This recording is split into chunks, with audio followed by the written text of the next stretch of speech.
Gonzaga needs more scoring punch in the backcourt, making the Big West's leading scorer a must-target for Coach Few out of the transfer portal.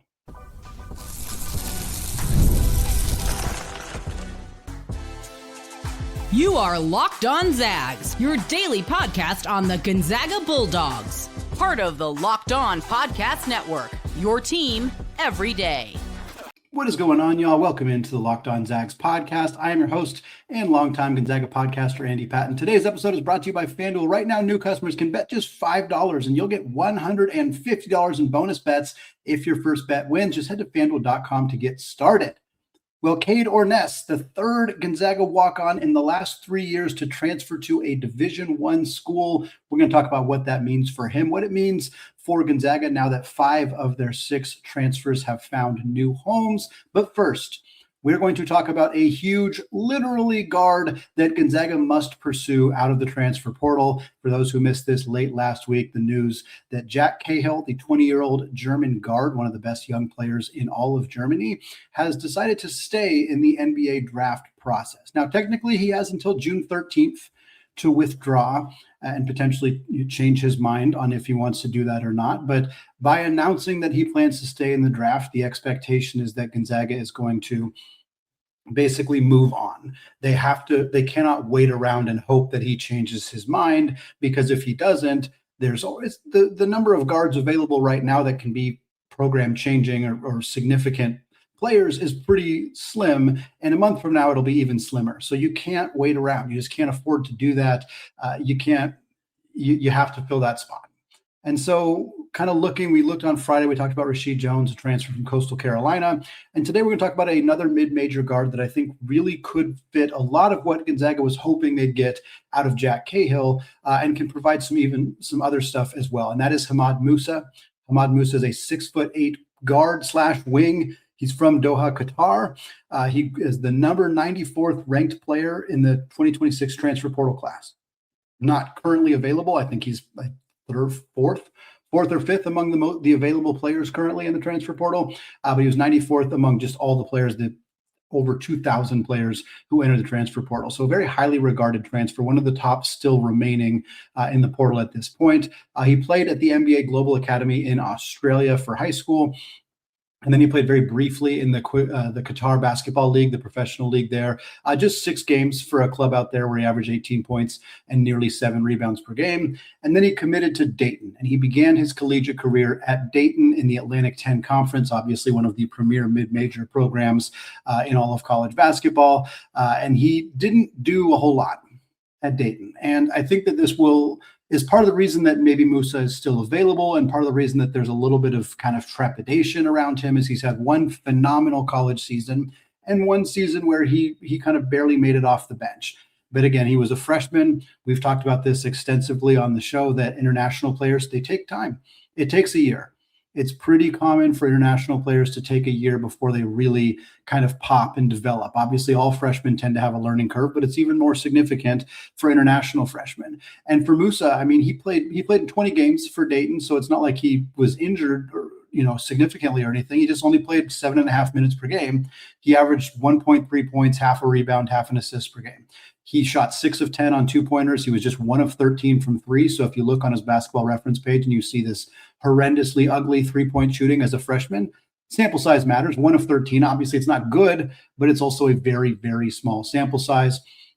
He only played 10 or more minutes 7 times in his freshman year with the Flyers, mostly early in the year. His biggest game was against a non-Division I opponent, which makes sense. He played 30 minutes in that game against Capital. He had 9 points, 3 boards, 3 assists, and a pair of steals. He had some decent lines, again, in small amounts of playing time against high major opponents. He had 4 points and 2 assists and was perfect from the field against North Carolina in 10 minutes. He had 3 points, perfect 1 of 1 from 3 with a pair of assists and a steal in 10 minutes against that first game was against Iowa State. This game was against North Carolina. But after that freshman year, where he struggles to get a lot of playing time and certainly doesn't, live up to the expectation of a player who is very well thought of coming out of the NBA Global Academy, he hits the portal and lands at Cal Poly with very little fanfare. Cal Poly in now their second year with their new head coach who comes over from the Division II level. They haven't made a ton of noise under the new coach in the Big West, but they do play at a frenetic pace, number 1 tempo team in all of college basketball last year, number 2 in shortest average time of possession. And that really fit Hamad Mousa because he exploded as a sophomore. For this Cal Poly team, Mousa played 32 games. He started 30 of them. He played over 31 minutes per game, and he averaged 20.4 points. Led the Big West in scoring. And yes, obviously the tempo is relevant here. That's why I brought it up. They play fast-paced. They score a ton of points. It's not surprising that the best scorer on the fastest team in the country, and certainly the fastest team in the Big West, would have gaudy scoring totals, but 20.5 points per game is still ridiculous.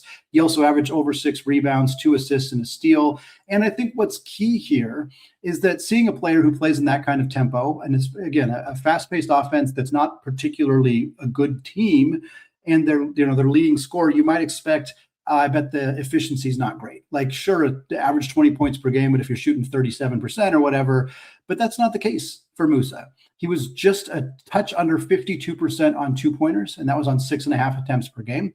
He was 37% from 3, and that is on 7 attempts per game. 37.2% from 3 on over 7 attempts per game. He also shot a hair under 88% from the free throw line, and that was on 6.5 attempts per game. So let's look at that again. 52% on 2s, 6.5 attempts per game, 37% from 3, 7 attempts per game, 88% from the free throw line, 6.5 attempts per game. Pretty darn good, folks. Led the Big West in points per game. He earned all Big West first team honors. He was 2nd in the conference in 3-point percentage, 4th in free throw percentage, 9th in rebounds per game. And again, showed the capability to be an efficient scorer, an efficient 3-level scorer. He could get to the rim, he could get to the free throw line, he could score from beyond the arc. And doing that in that kind of offense, again, an explosive sophomore year from Mousa, coming off of a pretty nondescript first season with Dayton. He scored 10 or more points in 31 of the 32 games he played for the Mustangs. He scored 20 or more points in 14 of those 32 games. A few highlights: his career high was 34 points, shot 7 of 16 from 3 in that game. That was against Cal State Northridge, also on the road for what it's worth. He had 33 points and 10 rebounds on 7 of 15 shooting, but also 17 of 19 from the free throw line. That was an overtime win over Idaho, who made the NCAA tournament. He also had 26 points, 3 rebounds, and shot 4 of 4 from 3 at Utah. That was Cal Poly's lone game against a high major opponent, and he was very, very efficient in that game. A really misleading stat you could use is that Hamad Mousa did not miss a single 3-point attempt against a high major team last year. Granted, he only played 1 of them, but still 4 of 4 is impressive. He also had 18 points, 8 rebounds, and shot 8 of 10 from the free throw line in a road game against WCC opponent Seattle U.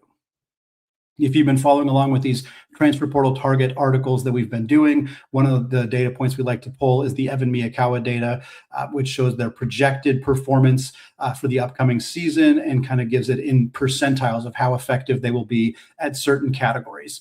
For Hamad Mousa, he is in the 80th overall percentile among all players in college basketball, 98th in scoring volume, obviously not a surprise considering he scored 20 points per game, 98th percentile in free throws. Again, 6.5 attempts per game is a huge number, 88%. I mean, that's Caliph Battle-esque numbers right there from Mousa. Offensive impact is 86th percentile. 3-point shooting is 83rd percentile. Very efficient and effective at the exact things that Gonzaga needs on this roster offensively. And that's what we want to talk about. What is his fit in Spokane? Because they're looking at a 2-guard.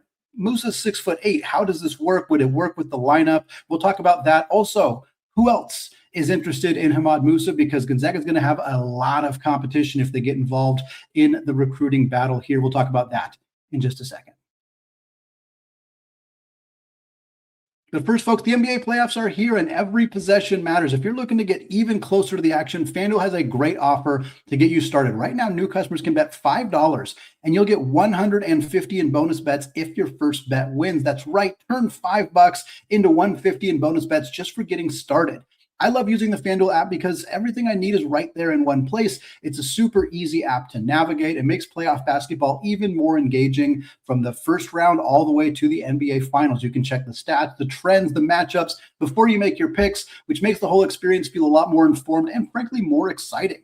And if you're a Zag in the NBA fan, you're rooting for somebody to take home a trophy, Chet Holmgren is your odds-on favorite with the Oklahoma City Thunder at -165. Meanwhile, the old head, the veteran, Kelly Olynyk, and the San Antonio Spurs are second best odds at +310. So folks, head to FanDuel.com to get started. That's FanDuel. Play your game. All right, folks, segment 2, still Andy Patton, still Locked On Zags, still part of the Locked On Podcast Network, now the #1 sports podcasting network. And if you never miss an episode of Locked On Zags, it is time for you to make it official. Join the Locked On Everyday Club, and you'll get ad-free audio, access to our members-only Discord, and more. It's all built for our most loyal fans. Just go to lockedonzags.supercast.com or click the link in the show notes to learn more and join your team's community. All right, continuing our conversation here about Cal Poly transfer guard Hamad Mousa, who's one of the top available transfers still in the portal, and a player that I think makes sense for Gonzaga to contact and pursue after the news that Jack Kayil, who is expected to be Gonzaga's starting shooting guard next year, at least to compete with Isaiah Harwell for that role, he is planning to stay in the NBA draft process, leaving Gonzaga looking to fill his role on this roster next season. Before we get into how Mousa fits that role and kind of what it would do to alter Gonzaga's roster, let's take a look at who else is pursuing Hamad Mousa, because again, we don't have a direct connection between Gonzaga and Mousa at this point, but it's kind of been quiet on the Mousa front, which is a little surprising when you consider there aren't a whole lot of guys who have scored 20 points per game that are in the transfer portal, and certainly not 6'8" wings who can shoot 37% from three. And I do think, again, the fact that he didn't perform at Dayton maybe is giving some people some pause. There's some concerns about what he brings defensively, which is giving some people some pause. But one of the schools that has been connected to Mousa is the defending champs. Dusty May and the Michigan Wolverines have been known to have been in contact with Mousa. There's been kind of varying reports on whether they backed off, whether they still have him in contact, whether it's kind of dependent on Morez Johnson Jr., who was their starting small forward last year, who is in the NBA draft process and seeming less and less likely to actually return to college. But at this time last year, nobody would have said Yaxel Lendenberg was coming to school, and he did. So you never know if Morez Johnson will end up playing for Michigan next year or not. But I think that that's probably a part of the reason that Mousa has not committed to Michigan yet. Possibly part of the reason he hasn't committed elsewhere is if Michigan does have a standing offer out to him and they said, hey, if Morez stays in the draft, we want to bring you in, we're going to offer you X amount of money.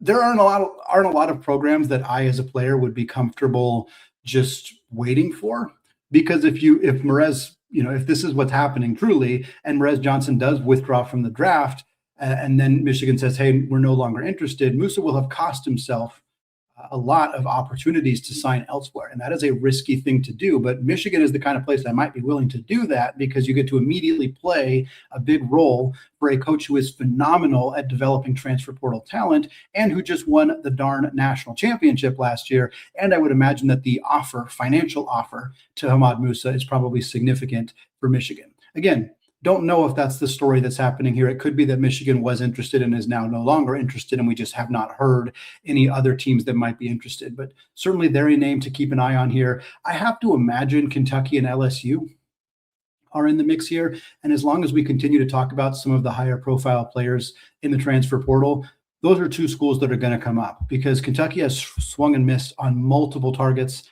They missed on Donnie Freeman from Syracuse. They missed on Rob Wright, who went back to BYU. They missed on many other players. Tyron Stokes, the #1 recruit in the country. And Mark Pope still has a lot of holes to fill on his roster.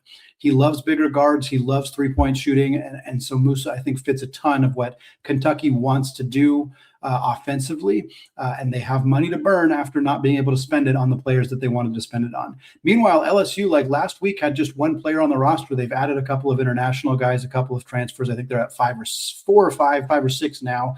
And I know Will Wade is planning to go mostly international with the rest of the roster, but Hamad Mousa is probably the best or second best player still available in the transfer portal that's not in the NBA draft process. And LSU, I'm sure, has money to burn as well. So I would not be surprised if they either maybe realize they're not going to get one of the international players they thought they were going to get, or they swing and miss on somebody like Victorious Miller, and they just need to fill a spot on the wing. Hamad Mousa is the target I would expect them to go after. There's plenty of other schools that I think could make some sense here. Alabama, if Amari Allen, who is currently in the draft process, if he stays in the draft process, Nate Oates will need some more offensive versatility on the perimeter, and three-point shooting is what he loves. So Hamad Mousa makes a ton of sense there.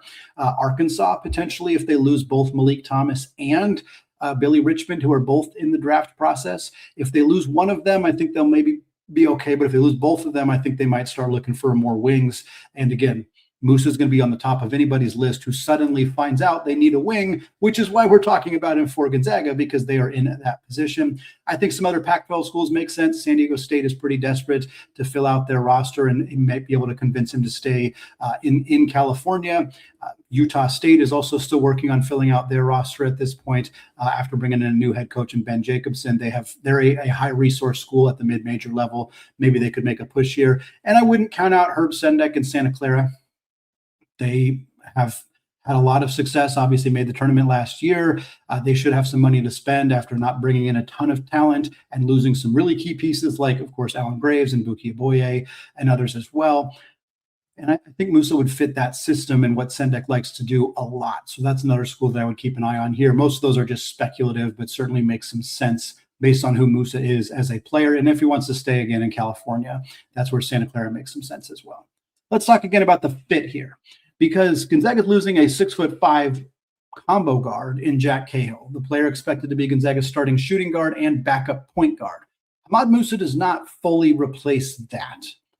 What Hamad Mousa offers is massive size. He is 6'8". He is a big, big guard. He's more like a 3. I think in a pinch, he could be a small ball 4. I don't know that Gonzaga would love to play him there. I think that he could, because the power forward position is asked to play away from the rim a fair amount. And I think you could run some lineups that looked like that. You'd have a dynamic offensive lineup if you had Braden Huff at the 5 and you would either be Mousa or Fogle at the 4. It doesn't matter. The other one's playing the 3. You would play 0 defense with that lineup. So that would be part of the challenge. But there's some fun lineup combos they could do. You could play Fogle at the 2. You could play Mousa at the 2. It doesn't really matter. It's a distinction without much of a difference for Gonzaga in positionless basketball these days. But what would be fun is if you do get Mousa, your starting lineup is going to be 6'3" Mario Saint-Supery, 6'7" Davis Fogle, 6'8" Hamad Mousa, 6'10" Braden Huff, and 7'1" Massamba Diop. Massive, just a massive, massive lineup for Mark Few and the Zags. 6'6" Isaiah Harwell with a 6'9" wingspan coming off the bench, 6'9" Parker Jefferson, and 6'10" Izan Almansa coming off the bench as well. And look, Mousa gives Gonzaga exactly what they need offensively: a three-point shooter and foul merchant. They love these foul guys. This is what they brought in Caleb Battle for 2 years ago. It's what they brought in Ty Grant Foster last year. And in fact, looking at Mousa, if you were to take away Ty Grant Foster's defense, but add in really good three-point shooting, that's basically what you get in Hamad Mousa. He's a big wing. He's an initiator who can get you into the offense the way Grant Foster could, although Gonzaga didn't really rely on him to do that, but it's what he did at Grand Canyon. So you basically be adding a 1 inch, a little bit taller for Mousa than Ty Grant Foster, a player who's similarly really good at getting to the free throw line, at drawing contact using his body. Now, again, Grant Foster was 65% at the line. Mousa is 88% at the line, so that's a big difference. Mousa also is a consistent 37% shooter. Grant Foster was a bad three-point shooter at Gonzaga, and it was not expected that he would be good because he was a bad three-point shooter at Grand Canyon as well. Now, Grant Foster also blocked 38 shots and played phenomenal perimeter defense. Hamad Mousa is not giving you that. He's not giving you that. His defense is ranked quite poorly. I do think that the Cal Poly system could play a role here, in the sense that when you're playing at such a frenetic pace, you're flying up and down the floor. The energy levels are harder to bring defensively. Like the part of the reason that point guards in the NBA are often bad defenders is not because they are not trying, but because they're working so hard on offense and initiating every single possession that sometimes you just can't bring it defensively as much as you'd like to. I think there's an element of that may exist with Hamad Mousa, but I don't want to pretend that, he'll come to Gonzaga and magically be a better defender. Maybe he'll be better, but I hesitate to say there's much of a reality where he's even average defensively. That's just not who he is. It's just not who he is as a player. You sacrifice some of that by bringing him in. You get some size, you get some length, which I think will help, but you're going to rely a lot on Massamba Diop to clean up mistakes by this perimeter defense, especially if Mousa's in the mix. You're also going to rely a lot on Isaiah Harwell to be your team's primary wing defender because Hamad Mousa is not going to be that guy. I think you also expect a leap defensively from Davis Fogle, who already showed much more impressive defense in the second half of his freshman year than he did in the first half. So it's not unreasonable to expect significant defensive improvement from Fogle. You're just going to need that. You're going to need Diop. You're going to need Harwell if you're going to have Hamad Mousa playing big minutes for this team because he's just not providing a whole lot of work on that end of the floor. Mousa doesn't fully replace Kayil in the sense that he's not a combo guard.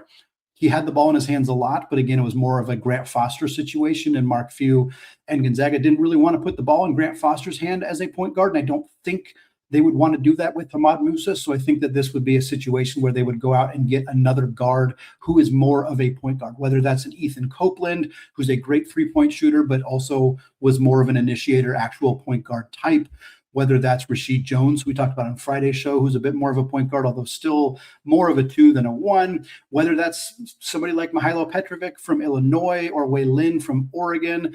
Gonzaga does seem to like those sophomores who are international players who maybe struggled as freshmen. Diop didn't struggle as a freshman, but certainly finding those kind of players makes a lot of sense, and Petrovic and Wei Lin would be in that mix. There's plenty of other players, point guard types that Gonzaga could go after as well that would help just fill. Mario Saint-Supery can't play 40 minutes a game, so you need somebody to fill those minutes behind him, and I don't think it would be Hamad Mousa. But overall, it is not hard at all to see why Hamad Mousa could be a target for the Gonzaga Bulldogs in the absence of Jack Kayil, because he provides elite scoring, elite free throw shooting, elite three-point shooting at a position that is very much in need, and gives them a huge starting lineup, which certainly seems to be something they're gravitating towards after the last couple of years.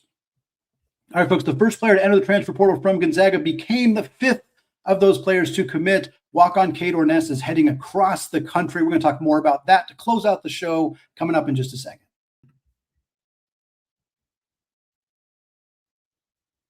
All right, folks, segment 3, still Andy Patton, still Locked On Zags podcast. We are closing out the show, talking about one of the few pieces of news that we got over the weekend for the Gonzaga Bulldogs and the basketball program in particular. Cade Orness, who was the first player to officially announce his intention to enter the transfer portal after Gonzaga's season ended. He has become the 5th out of 6 transfers to officially announce where he is going to play his next season. Orness announced on Saturday evening that he is going to play for the Mountaineers of Mount St. Mary's, who are in the MAC, the Mid-Atlantic Conference. They playing with UMBC and a ton of other programs way out in Maryland is where this program is. Cade Orness, again, 5th player to commit from Gonzaga. You had Emmanuel Nicente go to Arizona State. You had Steele Venters go to Washington. You had Braden Smith transfer to Notre Dame. Ismaila Diani transfers to San Francisco. And now Cade Orness to Mount St. Mary's. The lone player who has yet to commit is Joaquin Reyes-Moore, or Q, as he is known on the team. Still no update on where Q might be considering, but Orness, for those who maybe aren't super familiar with the name, he didn't play a ton at Gonzaga, as most walk-ons obviously don't. He's a 6'3" guard from Poulsbo, Washington, on the west side of the state, out in the Olympic Mountains. He was an elite scorer at North Kitsap High School, is where he went to school.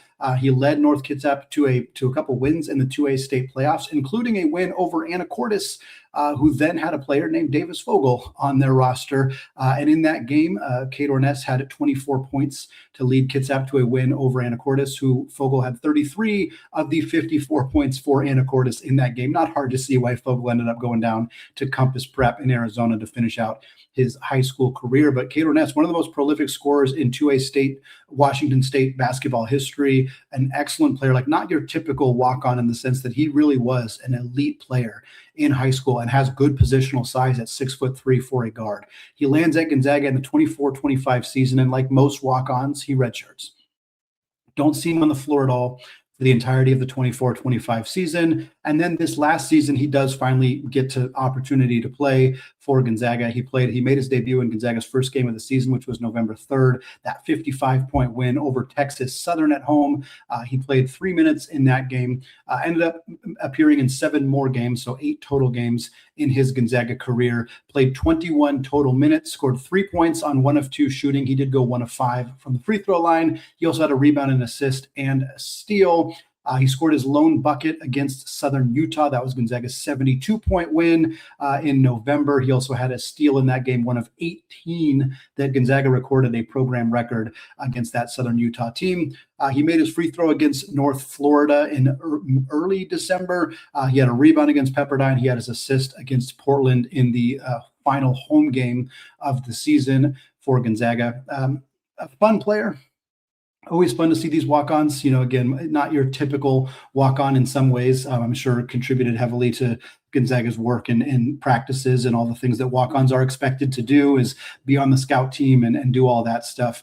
And what I've loved about the recent stories for Gonzaga walk-ons is they keep landing at Division I programs. This is the 3rd time in 3 years. Really, in the transfer portal era, Gonzaga has fairly consistently seen players who were walk-ons on their team, which I know that's not the distinction they're going to use anymore because every player on your roster will be a scholarship player starting last year, going into this year, but certain players were designated to be able to keep the walk-on status, which Orness was part of that. But for Orness and for Gonzaga, again, this is something that is consistently happening. 2 years ago, it was Colby Brooks. Colby Brooks spent 3 years at Gonzaga, played in 2 of them, and then hit the transfer portal and landed in the WCC at San Diego for Coach Steve Lavin in the 24-25 season. He played 23 games, started 2 of them, including starting against Gonzaga, averaged about 7 minutes per game, 2.7 points and 2 rebounds. And then Graydon Lemke was a walk-on on the team, not this past season, but the previous season. Again, red-shirted in the 24-25 season as a walk-on, and then transferred to Belmont. And he played for the Bruins, not a ton for Belmont, but he appeared in 13 games, played 23 minutes, had 11 points, 5 rebounds, an assist, and a block on 4 of 12 shooting. So now Orness transferring to Mount St. Mary's, which again, Division I program in the MAAC conference, becomes the 3rd player to do this in the last 3 years. And Q could be 4. We'll see if Q ends up landing at a Division I school, if he ends up dropping down to the Division II level, what he ends up doing is at this point, your guess is as good as mine is where Q is going to end up. But again, it's kind of fun to get a chance to see these players not only continue to play college basketball at the Division I level, but really get a chance to prove themselves. And Orness absolutely has that opportunity at Mount St. Mary's. This is a program that went 15-17 last year. They went 11-9 in conference play. It's not a super high level conference. They're typically, around the 300s, early 300s, late 200s at Ken Pom. So again, one of the bottom 75 or so teams in college basketball. But they lost their 3 leading scorers from last year. 2 of them graduated. One of them, Luke McKeldin, transferred to Northwestern in the Big Ten. I'm excited to see how this goes. So far, as we said, with Brooks and Lemke, they have transferred to D1 programs. Both those programs are better than Mount St. Mary's. Belmont has won 20 or more games 10 years in a row. San Diego obviously hasn't been great, but they're typically higher than that and play in a tougher conference, the WCC, than the MAC. So it'll be interesting to see what it looks like for Orness going to a school that's not quite at that level, in a conference that's not quite on that level, because as much as we can celebrate, these walk-ons keep transferring to D1 schools, they're not playing a whole lot.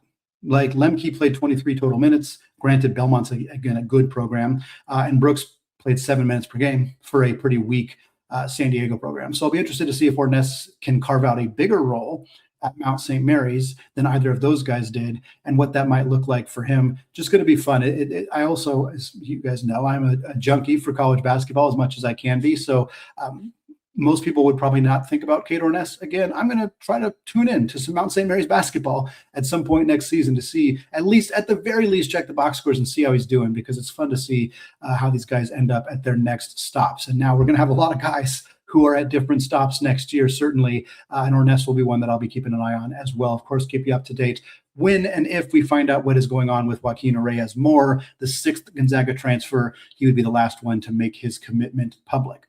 That's going to wrap it up for me today, folks, here on the Locked On Zags podcast. Thank you so much for making the show your first listen or watch of the day. Special shout out to the everydayers. We'll have more content like this all week long. We'll keep you up to date on transfer portal targets for Mark Few and the Gonzaga Bulldogs. Keep you up to date on Graham Ike's pursuit of the NBA next year. Keep you up to date on the Zag baseball program as they get into the WCC tournament in the middle of this upcoming week. All of that and more. Stay tuned. Locked on Zags 5 days a week. Have a fantastic rest of your day, folks. And as always, go Zags.